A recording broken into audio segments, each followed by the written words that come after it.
ఇప్పుడైతే మనం వచ్చేసి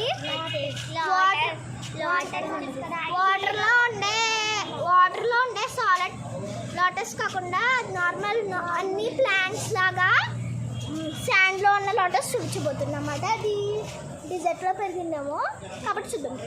3 1 2 3 స్టార్ట్. చూసారా లోటస్ ఇలా చెట్లు చూడండి గైస్ ఎంత బాగుందో ఈ లోటస్.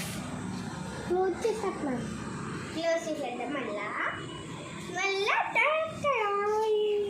చూడండి ఫ్రెండ్స్, ఈ లోటస్ మనకి ఎక్కడ దొరకదు, ఇది ఎక్కడో వేరే చోట నుంచి వచ్చింది మనకి. చూడండి వైజాగ్ మాట, వైజాగ్ లో నుంచి చూపిడండి నాకు. ఇది వైజాగ్ నుంచి తెచ్చాడు, బాగుంది వెళ్ళింది. నేను చూడండి